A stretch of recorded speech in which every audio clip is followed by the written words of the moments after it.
Hi BookTube. Yes, I don't want to not make videos during this time. I don't want to just leave my channel alone. I do want to put some stuff out there, but it's gonna be some more low effort stuff because um, I'm in the process of moving and a lot of other stuff is happening.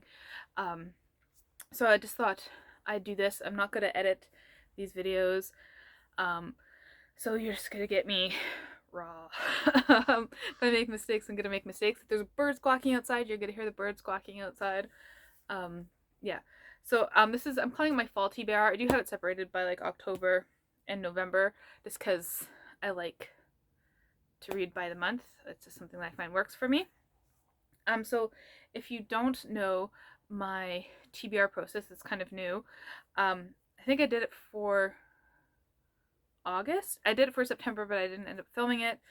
But I am doing it now for October and November. So I have a prompt jar, like a lot of other booktubers have, with just some random prompts on it. And then my bookshelves are organized by color. And so I had to pick from one color section to fit one prompt. And there's 10 different color sections, I call them. So like blue and turquoise go together, but also turquoise and green. So if I pick a blue book, I can pick a turquoise or a green book and stuff like that. Like orange. No, I think I picked. Oh yeah, orange and pink are together, and like, yeah. So it's not just like every color of the rainbow. It's kind of a little mixed in there. Anyways, enough of an explanation. Let's get into it. So my first prompt for October was fitting. It's a Stephen King novel. I say fitting because Stephen King is a horror writer and it's October. So this is The Girl Who Loved Tom Gordon. Sorry about the crow. I don't know what it's about. I'm reading the back. It's not going to go ahead because I'm just a little tired right now. But yeah, so it's a Stephen King novel. That's what else do you need to know? The next prompt was a Discworld novel. And so that was very nice. So I got Men at Arms. This is the second book in the Night Watch series, and I absolutely adored Guards when I read it earlier this year. So I've been wanting to get to the rest of that series. Be a man in the City Watch. The City Watchman needs men, but what it's got includes Corporal Carrick, technically a dwarf, Lance Constable Cuddy, really a dwarf, Lance Constable Detritus, a troll, Lance Constable Angua, a woman most of the time, and Corporal Nobbs, disqualified from the human race for shoving. So it's a Discworld novel. It's just going to be lots of fun, insightful, and full of feelings and joy and happiness. I love Terry Pratchett and Discworld novels. So these were brown, and I believe this one was under multicolored spines, even though it's really quite yellow. The next prompt was reminds me of the season we are in, and so since October it's going to be fall, I went with I guess this would have been an orange, Ghost written by David Mitchell, and I really enjoyed Cloud Atlas, so I just pick up his books when I see them, and this is just like autumn trees. It's like orange. They look like flowers, but they're like orange and deep pink and reds, and so that kind of reminded me of autumn. In this back it says, in 9 corners of the globe, 9 characters from an art thief in St. Petersburg to a terrorist in Okinawa hurtle towards a shared destiny, oblivious of the intriguing ways their lives intersect and influence each other. From the dazzlingly original novel of love, metaphysics, history, politics, and ghosts emerge an unforgettable vision of our common humanity. Yeah, I just really enjoyed Cloud Atlas, and I read another one by him. Can't remember what it's called. That's a good testimony for him. But I enjoyed that one too. The name's escaping me. Oh well. The next prompt I got was short story collection, and this one has been on my list for a long time. And I'll tell you why when I show it to you. So this was, oh, maybe this one was multicolored and this one was yellow.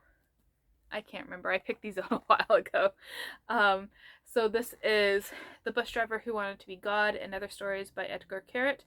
And This contains the story that inspired one of my favorite movies called Risk Cutters. Not exactly sure which story it is. Oh, Neller's Happy Campers, I believe, is the one that inspired that movie. And the movie, I can tell you, I don't know what the other short stories in here about, but the movie is about where people go after they commit suicide, and it's a place where like you can't smile, but it's almost just like Earth, and the characters are working on escaping. They're like, we're not meant to be here. We didn't mean to commit suicide. Yeah, so that's quite interesting. I'll have to rewatch the movie too. Then the next prompt was second book in that category. So in the category of the colors. And so I guess I don't know what the colors are anymore at this point. So orange or yellow. And this is The Amazing Adventures of Cavalier and Clay by Michael Chabon. And this is just like a modern classic, I believe, about people working in comics, I believe. Yeah, that's about as much as I know. I don't like knowing a lot about my books going into them. I like the to discover that as I'm reading along. I gotta adjust because my back is sore. The next category was best cover. This is a bit of a stretch. I just really wanted to read this book. And this is Shadow of Night by Deborah Harkness. I actually really do like purple and blue together like that. And this little bit of turquoise down here. So as it says down here, this is book 2 of the All Souls trilogy. I read the first one, which was A Discovery of Witches, and surprisingly enjoyed it. I say surprisingly because it's definitely not something I'm typically into. It's about a romance between a witch and a vampire, and I just needed to know what's going on. So we follow Diana Bishop, who's discovered that she's a witch, or like she knows she has witch ancestry, but now she's just coming to her powers after she fell in love with one of the world's most powerful vampires. It's like Twilight for adults, along the same lines of like themes and stuff like that. So just pure enjoyment. Okay, the next this actually, I like the colors on this cover too, but this is a book or author beginning with Q, V, X, Y, or Z, and I'm so happy to get to this one finally. And this is Nine Fox Gamut by Yoon Ha Lee. So Yoon begins with a Y. Yeah, and this was popular in booktube at some point, and I believe it has to do a lot with math in science in space. This is much easier to get for me. I'm just looking forward to reading that. I really like complicated science fiction. Next book is the 15th book in that category. So it's just, I'll go to a certain thing and count how many books and get the 15th book, and I was so happy it landed on this. This is The Lost World by Michael Creighton. Again, another kind of fitting book. I think I have some fitting books for October, like witches and vampires and superheroes and the afterlife. Yeah. Oh, this one has the word ghosts in the title, and then there's, Stephen King. Anyways, so yeah, Michael Creighton, The Lost World. This is the sequel to Jurassic Park. I don't think I need to say anything more. It's dinosaurs. And on the back all it says is something has survived. So I'm interested to see how different it is from the movies. The movies, like Jurassic Park, is like my comfort watch. Like I love that movie so much. Yeah. Oh, and then I got free choice. I put a lot of free choices in my thing because it just makes it easy. I don't have any like punishments if I don't finish these or anything. I just want reading to be something easy, and I don't want to have negative connotations with it. I figured this book would be good for October. Scream, Chilling Adventures in the Science of Fear by Margie Kerr, and this is what it says on the title. It's a history of fear. So Margie Kerr is a sociologist who moonlights at one of America's scariest and most popular haunted houses, and she keeps careful notes on what triggers fear responses and why. So that will be quite interesting, I think. Another book for October is the very last book on the shelf. I had a lot of different like numerical picks for this selection, and that was actually a comic. It's Batman Hush. No, I think I've read this, but I put it on my unread shelves because I wasn't 100% sure if I have read it. I also have this in a coloring book form, so I can read it and color it. Yeah, so it's a Batman comic. It's nice and colorful, and it has Batman and Catwoman kissing on the back, so we'll see. And lastly, for October, I plan on rereading House of Leaves. I sillily took out all my notes. I had really extensive notes in here because I wanted to lend the book to someone, but they actually ended up not liking it, and so we're not going to go there. It's one of my all-time favorite books, so I'm going to go through and reread it. You probably heard of House of Leaves. It's super popular. It's about 3 different storylines centering around this house that has this mysterious door that leads into a hallway that doesn't fit into the house, kind of like the TARDIS. It's bigger on the inside than it is on the outside. And then we get that. We get someone writing about a documentary that was made about it, and then we get comments from a man who's found these essays and stuff like that. Yeah, and it's really quite interestingly formatted. And there's lots of like codes and secret hidden things in there. So yeah, now I'm going to get onto the next batch of books. Here I'm just doing it all at once because I'm hoping I'll eventually be able to get back into filming properly later. So my prompt was a play. And I chose this. This is Between Time and Timbuktu, or Prometheus 5, a space fantasy by Kurt Vonnegut Jr. Sorry, I just had an alarm come up on my phone. With selected photographs by Jill Crements. This is a television play. That's what they call it on the back. Composed of excerpts from his novels and stories. Between Time and Timbuktu features Kurt Vonnegut's special blend of scientific expertise, wit, and penetrating comment. Yeah, so it's got lots of pictures from the television play, and then like the words of the play. Lots and lots of pictures there, so hopefully it'll be a fast read. Next book was Purple on the Cover, which was really easy, and I kind of took that to quite the extent, and it's purple on the cover and on the pages. This is one of the vintage Anchor Emblem Canada editions. I have a few in these with the sprayed edges and everything. These very colorful covers. So this is The Reluctant Fundamentalist by Mohsin Hamad, and this is post 9/11, and a mysterious stranger approaches someone at a Lahore cafe in Pakistan. And they get talking, so that sounds quite interesting.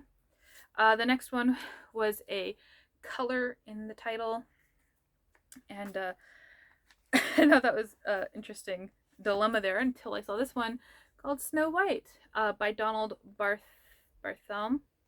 I picked this up in a free little library. It has just quotes on the back. I have no idea what it's about. It seems a little experimental. It does seem to be about Snow White, but in a more modern setting is what I kind of grasped from it. So that will be an interesting read. The next book, the next prompt was map in the book. So cue me pulling off every fantasy book and looking at the maps and seeing which one I wanted to read, while also keeping in mind what color that was. So here we have the map. Not a very detailed map, but it is a map. And this is, oh, before that drops out, The Clan of the Cave Bear by Jean M. All, I believe is how you pronounce her name. And this is like, it's a modern classic, I'd say. It's a big, huge series called the Earth's Children series, and it starts literally at like the beginning of humankind. And we have this lady named Ayla, wandering around until she comes to like the Clan of the Cave Bear people, and they're different from her own people, but she has to kind of integrate into their society. But they're like cavemen, I think. Yeah, the dawn of man. Okay, my next prompt has a number in the title, so lots of different title ones here, I think.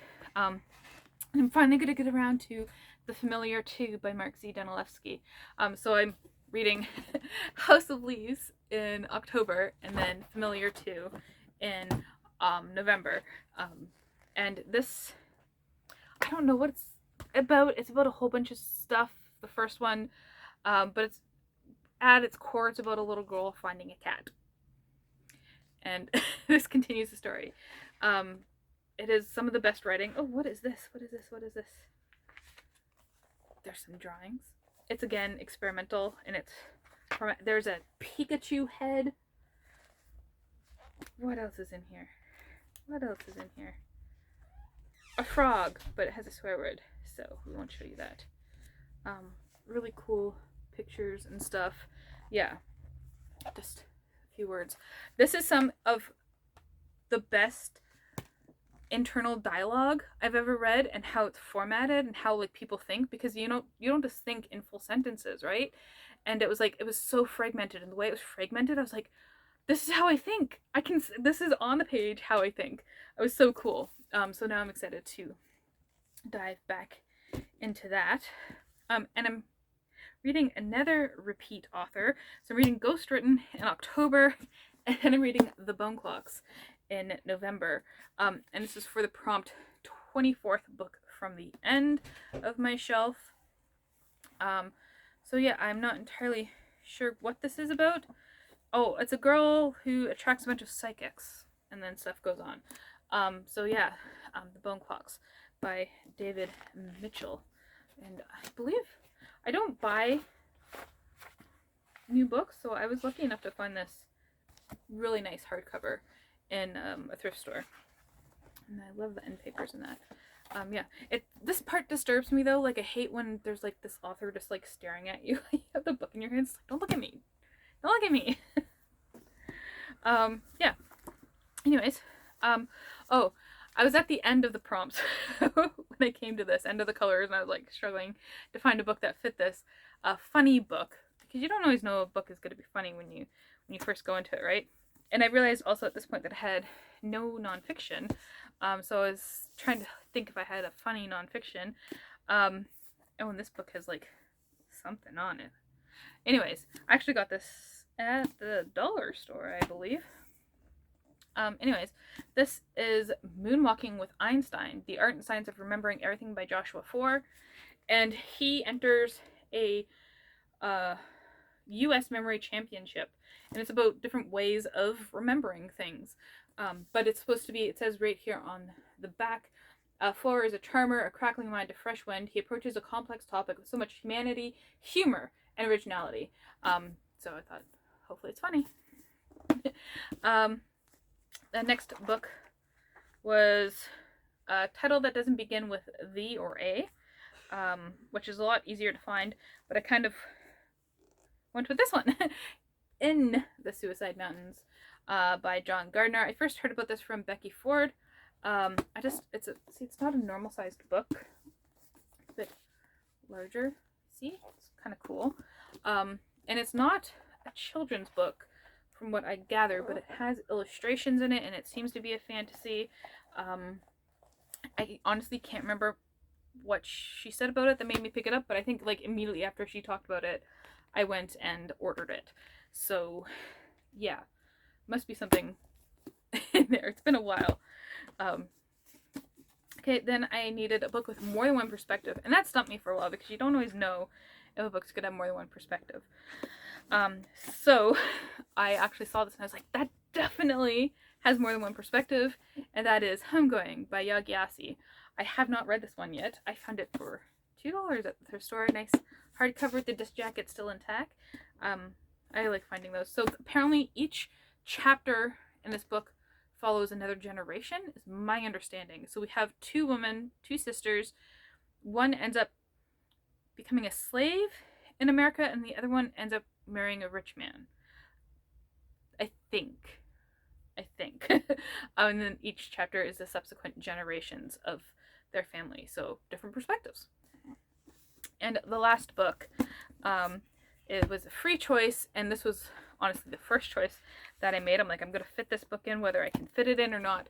So in November, we're getting the Wheel of Time series, the TV series. I'm so excited because my birthday is also in November, so it comes out 5 days before my birthday, so it's the best birthday present ever.